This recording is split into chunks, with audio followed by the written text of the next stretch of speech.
اللہ من الشیطان الرجیم بسم اللہ الرحمن الرحیم وبہ نستعین وہو خیر ناصر و معین اللہم صلی علی محمد وعلی محمد السلام علیکم ورحمۃ اللہ وبرکاتہ یا علی مدد علیہ السلام۔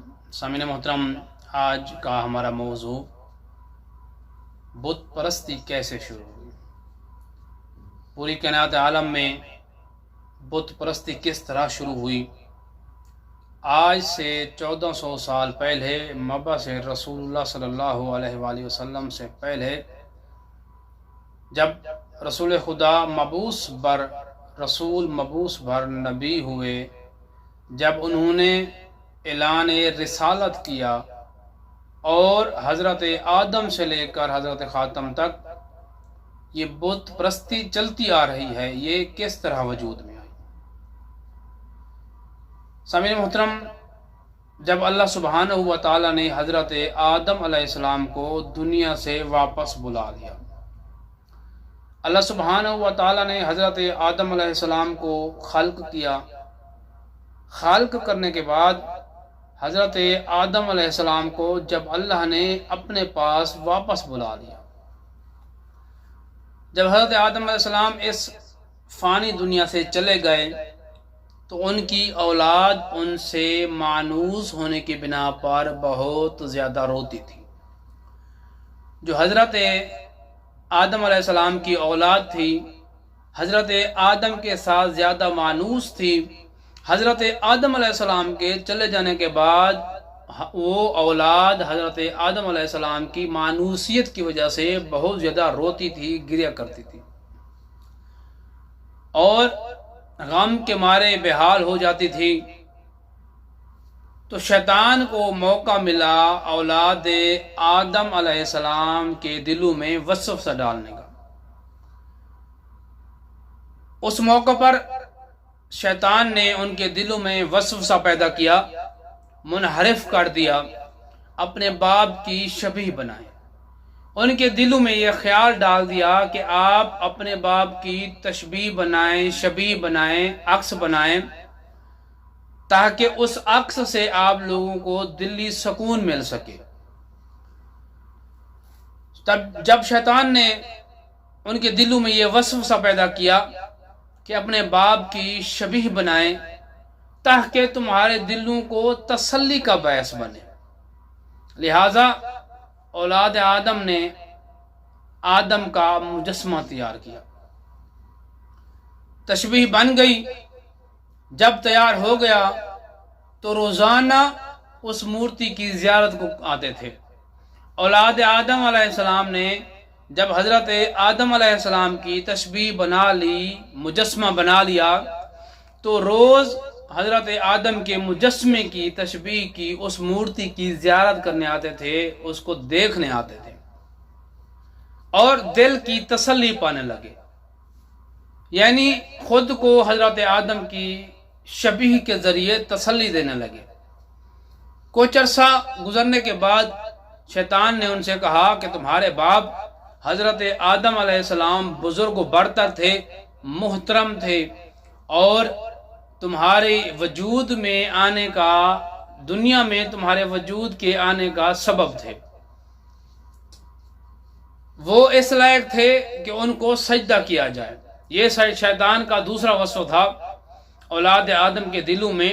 پہلا وسوسہ اس نے یہ ڈالا، جب دیکھا اولاد آدم کمزور پڑ رہی ہے تو اس نے ایسا وار کیا کہ انسان اس کے قابو میں آ گئے۔ کہتا ہے کہ آپ اتنا مانوس ہیں اپنے باپ آدم سے، اس کی اپنے دل کی تسلی کے لیے اس کی تشبیہ بنا دی جائے تاکہ تمہارے دلوں کو تسلی ہو۔ اولاد آدم نے اپنے باپ کی مورتی بنائی، تشبیہ بنا دی۔ دوسرا اس نے وار یہ کیا کہ تمہارے باپ حضرت آدم بزرگ و برتر تھے، محترم تھے اور تمہاری وجود کا اس دنیا میں آنا سبب حضرت آدم تھا، اس لیے وہ لائق ہیں کہ ان کو سجدہ کیا جائے۔ اب یہ دوسرا وار کیا اس نے اولاد آدم پر، ان کی عبادت کی جائے، اسے سجدہ کرو، اس کی عبادت کرو۔ اتنا نہیں کہا بلکہ یہ کہا کہ حضرت حوا کی بھی شبیہ بناؤ اور اس کو بھی سجدہ شروع کر دو اور ان کی عبادت کرو۔ سامعین محترم، اولاد آدم نے ایسا ہی کیا۔ کچھ عرصہ گزرنے کے بعد لوگوں کے ذہنوں میں یہ بات راسخ ہو گئی کہ یہی ان کے خالق ہیں، جن کو ہم پوجتے ہیں، جن کو ہم سجدہ کرتے ہیں، جن کی بنا پر ہم رہ نہیں سکتے۔ اور یوں رفتہ رفتہ بت پرستی اولاد آدم کے درمیان رائج ہو گئی اور بنی آدم بت پرستی کرنے لگ گئے۔ سامعین محترم، انسان کو اتنا بھی کمزور نہیں ہونا چاہیے کہ شیطان اسے ہر معاملے میں مات دے جائے۔ مومن مثل پہاڑ ہوتا ہے، حدیث بھی ہے کہ جو مومن ہوتا ہے وہ پہاڑ کی مانند، چٹان کی مانند مضبوط ہوتا ہے۔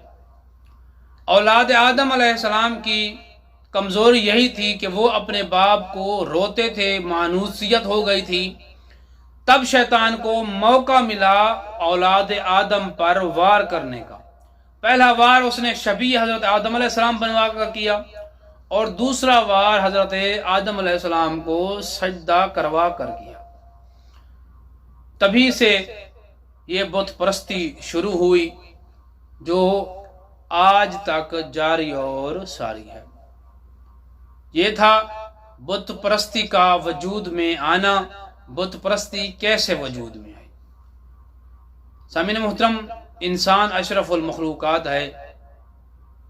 عقل بھی اس چیز کا تقاضا کرتا ہے کہ جس نے اسے پیدا کیا، جو اسے رزق عطا کرتا ہے، جو اسے حیات دیتا ہے، جو اسے موت دیتا ہے، اسی کی عبادت کرنی چاہیے۔ یہ مورتیاں، یہ مجسمے خود اپنی حفاظت نہیں کر سکتے، اپنی خواہشات پوری نہیں کر سکتے، اپنی کوئی ایسی تمنا بھی پوری نہیں کر سکتے، تو اولاد آدم کی یہ تمنا، یہ خواہشات کیسے پوری کر سکتے ہیں؟ حتیٰ کہ یہ مجسمے، یہ مورتیاں چل بھی نہیں سکتے۔ چلنے کے لیے ایک جگہ سے دوسری جگہ شفٹ ہونے کے لیے، منتقل ہونے کے لیے بھی اس کو انسان کی ضرورت پڑتی ہے۔ لیکن میرا خدا وہ ہے جو وحدہ لا شریک ہے، جو ان ہر عیوب سے، ان ہر نقائص سے پاک اور منزہ ہے۔ سامعین محترم، دعا ہے اللہ آل محمد کے صدقے ہمارے اور ہمارے والدین کے صغیرہ کبیرہ گناہ معاف فرمائے، ہمیں صحیح معنوں میں دین کو سمجھنے اور عمل کرنے کی توفیق عطا فرمائے۔ جتنے مومن و مومنات جہان فانی سے کوچ کر گئے ہیں، مالک ان کو کروٹ کو جنت نصیب فرمائے۔ جو بیمار ہیں شفا کاملہ عاجلہ عطا فرمائے۔ ہمیں صحیح معنوں میں دین کے ساتھ مخلص ہونے کی توفیق عطا فرمائے۔ دعاؤں کی قبولیت کے لیے اور قائم آل محمد کی آمد و سلامتی کے لیے اور ان کے ظہور میں تاجیل عطا فرمائے۔ اللہم صلی علی محمد و علی محمد وعجل فرجا قائم